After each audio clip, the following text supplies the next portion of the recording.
धामी सरकार में दायित्व का साल भर से इंतजार कर रहे भाजपा नेताओं को अब होली के बाद तोहफा मिलने वाला है।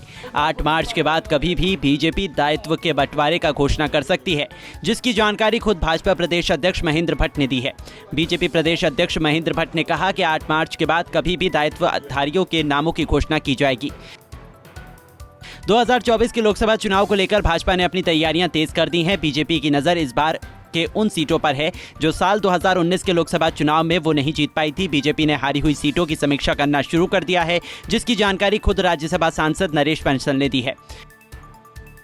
चारधाम यात्रा की तैयारियों को लेकर हरीश रावत ने एक बार फिर भाजपा की केंद्र और राज्य सरकार पर हमला बोला है। हरीश रावत ने कहा है कि जोशीमठ आपदा के बाद चारधाम यात्रा को लेकर सरकार की व्यवस्था से लोग डरे हुए हैं। हरीश रावत ने कहा कि जोशीमठ में आपदा के बाद मेरे मन में भी संशय है कि क्या सरकार चारधाम यात्रा को सुचारू रूप से करा पाएगी या नहीं।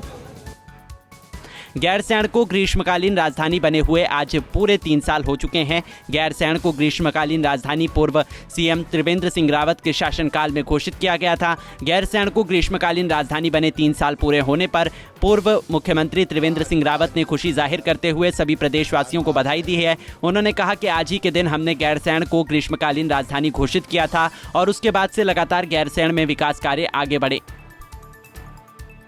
गैरसैंण में 13 मार्च से बजट सत्र की शुरुआत होने जा रही है। सत्र के पहले ही दिन कांग्रेस विधानसभा का घेराव करेगी। प्रदेश अध्यक्ष करण महारा ने कहा कि प्रदेश में हुई भर्ती घोटाला, अंकिता भंडारी केस समेत कई अन्य मुद्दों को लेकर कांग्रेस विधानसभा का घेराव करते हुए सरकार को घेरने का काम करेगी।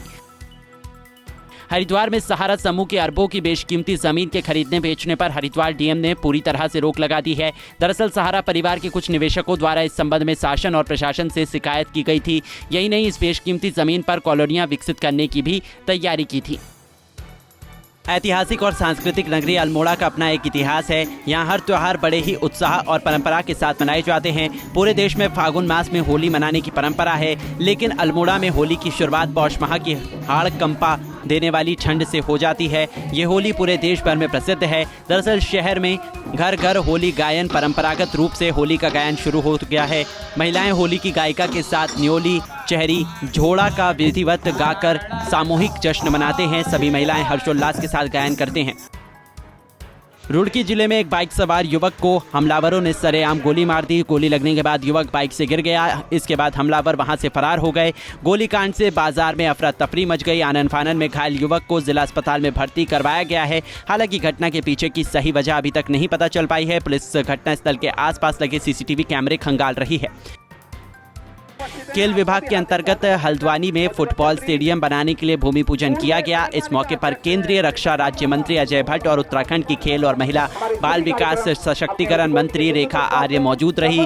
खेल मंत्री रेखा आर्य ने कहा कि सरकार लगातार खेल को आगे बढ़ाने की दिशा में बेहतर कदम उठाने का प्रयास कर रही है।